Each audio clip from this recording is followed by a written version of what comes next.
All right, so here we're looking at question number 1342. There we go. Look at question number 1342. Consider the formation of a solution of aqueous potassium chloride. Write the thermochemical equation for the conversion of solid potassium chloride into its gaseous ions, and then B, the subsequent formation of the solution by hydration of the ions. The lattice energy provided for us there, the hydration energy, that means how much energy it is, let's see, is released, because it's a negative sign, right? How much energy is released upon putting the ions, or the ions into solution. And then we want to calculate the entropy of solution. That means how much energy is either gained or required upon putting KCl into solution. So first of all, the conversion of a solid KCl into its gaseous ions. So that's just KCl solid going into potassium gaseous, right? Plus, and then the chloride ion negative in gaseous phase. All right. So this is a solid potassium chloride, and that's found in its three-dimensional lattice form, right? Potassium chloride, other way around. Potassium chloride, potassium chloride, potassium chloride, right? Potassium chloride, making multiple rows, and then I could keep going off in not just 2 dimensions, but into 3 dimensions, right? This is how this three-dimensional lattice is. This is how this compound is. It's an ionic compound, so it's in a three-dimensional lattice. Whereas these are just ions, potassium ions in gaseous phase, chloride ions in gaseous phase, right? So how much energy is this? Is it going to require energy, or is it going to release energy? Well, lattice energies, to go from here to here, it always requires energy, okay? So even if they provided, they might provide the lattice energy as 715 kilojoules, or negative, meaning it releases energy, but that has to mean that these two are coming together to form that, right? Because ionic compounds are more stable like this room temperature. They're not more stable as ions. So therefore, this process here, you can say how much energy does it require to do this. It would be 715. The delta H here would be 715 kilojoules per mole, right? 715 kilojoules per mole. If you're going to bring these together to form that, that would be a negative 715 kilojoules per mole, right? So this requires energy. All right, now it tells us that the hydration energy of the ions is 686 kilojoules per mole. So what that means is 686 kilojoules per mole. That means if I take potassium ion, K plus, gaseous, and the chloride ion, gaseous, and convert them into potassium ions aqueous and chloride ions aqueous, that process, and it says 686 kilojoules per mole, all right, that process is going to release energy. All right, now how do we know it's going to release energy, this process? Well, ions are not stable as gases. They're stable as ions are stable in aqueous solutions if they're going to be by themselves. So this process here releases a 686 minus 686 kilojoules per mole. Okay? So, and then it says, and so these are our the thermochemical equations for the solid going to its ions and for the ions becoming hydrated, right? Now we need to include or calculate the enthalpy of solution for KCl. Enthalpy of solution means the delta H associated with KCl solid going to aqueous ions. That's called the enthalpy of solution, because this is how much energy is the change in energy upon taking the solid and dissolving it, right? So you're dissolving it into solution, so that's enthalpy of solution. So this reaction here, taking potassium chloride, going into aqueous ions, that, the energy associated with that would be called the delta H of solution, all right? because essentially what you're doing is you're taking a solid and you're putting it into solution. The value, the amount of energy that this would be, how much energy this would either require or release, would be related to these processes. Because if you took this one, which has an energy of the 715, and if you took this equation here and added it to this equation here, right, the result, these ions would be, this would be on the left side, this would be on the right side, so these ions would cancel out, and then we just have this going to this, which is this equation here. Therefore, the resulting delta H of solution for this equation will be this value minus that value. Does that make sense? So, calculator. Now again, this is a positive 715, and we subtract the 686, and we get a positive 29. So then we can double check 1342 back here. 1342, positive 29 kilojoules per mole. All right. So the one thing that you kind of have to be careful about in that type of a scenario is that, again, delta H are lattice energies. Energies for lattices, delta H of lattice, is always going to be an energy required to break the lattice and an energy released if you're bringing ions together to make the lattice. Doesn't matter how the chart kind of gives them to you, because there'll be different kinds of charts that give you values. But you just have to know that, obviously, if it's in a lattice and then you're going to break it up into ions, that's going to require a lot of energy. All right, 344. For ionic compound that dissolves in water, the delta H of solution here is provided as negative 56 kilojoules per mole. Okay, so, 1344, sorry, going on 1344. The solubility of methane, the chief compound of natural gas in water, at 20 degrees Celsius is 1 atmosphere pressure, and at 1 atmosphere pressure is 0.025 grams per liter. What's the solubility of water All at right, 1.5 so atmospheres? just want to see if 20 this is degrees working Celsius? out okay. Well, we see that this is This Henry's is a law, test, just to and see if we want to if kind you of understand. figure this Oh, out, we can okay, go to lights. the part in the book that talks about Henry's law. Okay, Okay. and here we see Henry's law, right, page 595. Okay, so we see Henry's law here, and it shows us that the concentration of gas that will be dissolved is related to the pressure of the gas. And this is a directly proportional relationship.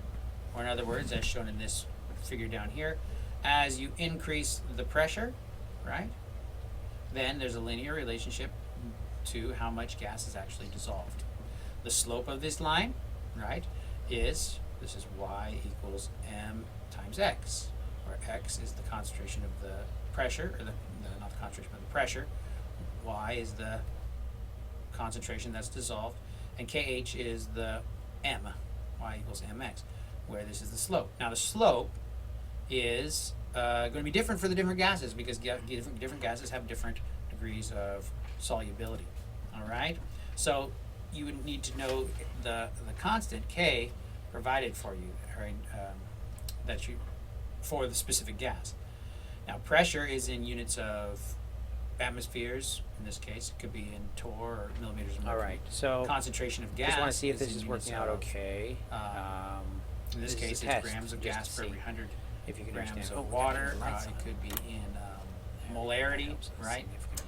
A variety of different things. Okay. So you have to be aware of these units and these units, and therefore you can find out what your units would be for the constant.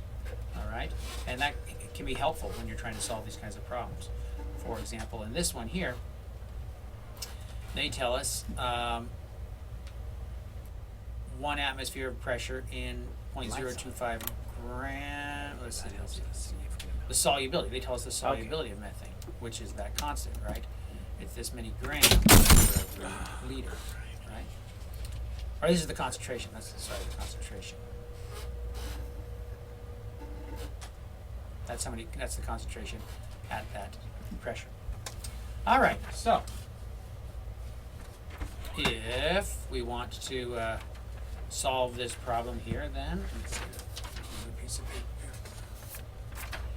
344.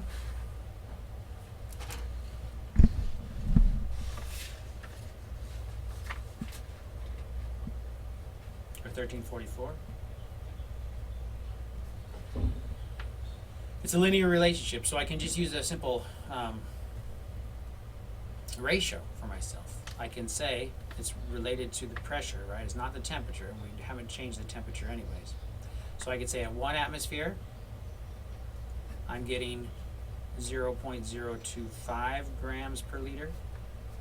Therefore, at 1.5 atmospheres, and I can identify how many grams per liter I'm going to get, right?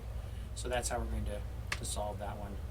1.5 times 0.025, that's divided by 1, that should be what our x is. Okay? First, we gotta unload. All right. I guess I should do that in the calculator just in case there are some issues. All right. Very good. 1.5 times 0.025 divided by 1. Stuff out as possible here. 0.0375. So that should be our answer for number 344. 0.0375. Oh, I pulled my scrap paper.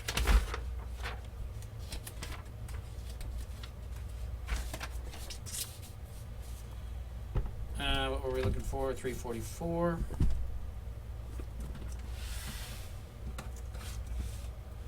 Yep, rounds up to 0.038.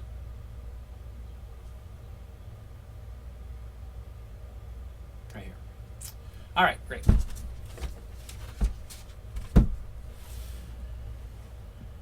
(346) If the solubility of gas in the water is 0.01 grams per liter at 25 degrees Celsius, with the partial pressure of the gas over the solution at 1 atmosphere, predict the solubility of the gas at the same temperature but at double the pressure. Well, we just saw that the amount of pressure over the gas was, or the concentration of solubility in the gas was directly proportional. So if you double the pressure, it should double the concentration of the gas. So we said here the solubility of the gas in the water was 0.001, so we're predicting 0.002 for 1246 or 1346. 1346.002. Okay? Good. All right, 1348. What is the molality of sodium chloride in a solution that is 3 molar sodium chloride with a density of 1.07 grams per milliliter? All right, so if we have the molality given to us and we want to know the, we have the molarity given to us and we want to know the molality, right? So 1348 here. If the molarity is 3, now we just have to know what molarity means. Molarity means moles per liter of solution, moles of solute per liter of solution. So that's 3 moles of NaCl for every 1 liter of solution. Okay? And we need to get that moles of solute per liters of solution into moles of, because this is what molality is, we're got to get into molality, right? Molality, moles of solute per kilogram of, not solution, but solvent. All right, moles of solute per kilogram of solvent. All right, so how do we do that? Well, we know how many moles of solute are in this container.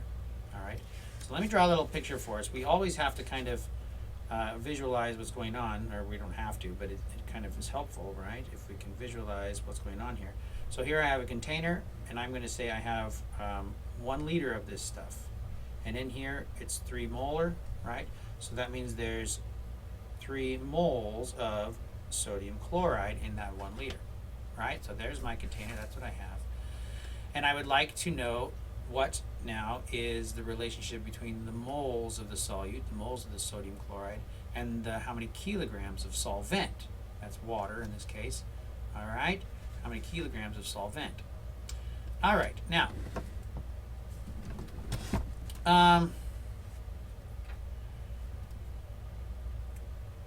if I just am working with this fixed situation here, I can say that I'm going to say there's 3 moles of solute in my condition here. And now I just have to find out how many kilograms of solvent, how many kilograms of water are in this little container. Well, the density tells me that there's 1.07 grams of solution for every 1 milliliter of solution. That's what density is, right? It's grams per milliliter in this case, and mass over volume. So it tells me how much mass there is for every milliliter. And if I fix my volume at 1 liter, then I can say, if I want to know how much mass there is of solution, I can go grams of solution. That can be identified by taking the volume of solution, which is in liters, right? And dividing it by, relating it to the density. And in this case, I want to go to grams of solution, so I'm going to say grams per. Specifically, I'm going to use milliliters because that's the density is provided for me. 1.07 grams for every 1 milliliter. Or I can change this to 1,000 milliliters and change this to 1,070 grams for every 1,000 milliliter. And if I have that 1 milliliter of solution, right, then essentially it shows me that 1 liter of solution is going to weigh 1,070 grams. Okay, so that means the mass of all this stuff in here weighs 1,070 grams. Now, where does that mass come from? Some of it comes from the sodium chloride and some of it comes from the water. How much of the mass comes from the sodium chloride? Well, there's 3 moles of it.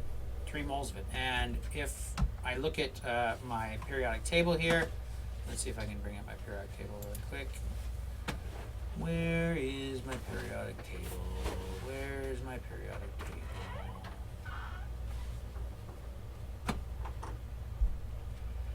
Periodic table.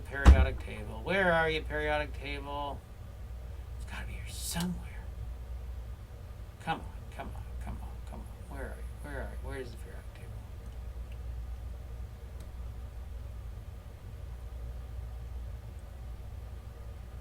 There it is.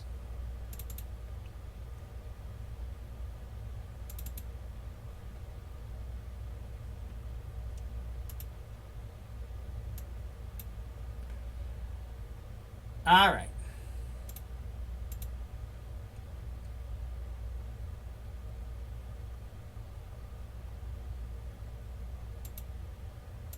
So here I have my periodic table, and why is that helpful? Because now I can find out the molar mass of the sodium chloride, 23 here, 35 there, so about 58.4 maybe. All right, 58.4. So I'm going to say that sodium chloride is 58.4 grams per mole. Right, now why did I do that? Well, I have 1,070 grams of this solution, but some of it, 3 moles worth, is from some of the mass here is from the 3 moles of sodium chloride, right? So if I know that each mass or each unit, a mole of sodium chloride is 58.4, right? So I have 58.4 times 3. That's how many grams are due to the sodium chloride, 175.2. So if I have 1,070 grams of solution and I have 175 grams of sodium chloride, 1,070 minus the 175.2, that means that 894.8 grams is the rest, which must be due to the water, right? Due to the water. So that's the same as 0.894 kilograms of water, or kilograms in this case, what we're after, solvent. So if I put that 0.894 there, kilograms of solvent, right, this is how many grams of solution I had. I got the moles of the sodium chloride that were in here, converted it to grams, right? So that's my 175 grams of sodium chloride. I got that by multiplying 3 by the molar mass, 58.4. And the rest of the stuff in this container must be that, right? And if I just restrict it to this one container, the ratio of, or the relationship between moles and kilograms of solvent should be that much, right? So I can double check here. Well, I can do 3 divided by that 894, and that should be my molality of point. Let's see, did I do that right? Not, oh, times 1,000 because I did it by 0.84. So 3.0 or 3.3, 3.35 or 3.4 should be my molality. So 1348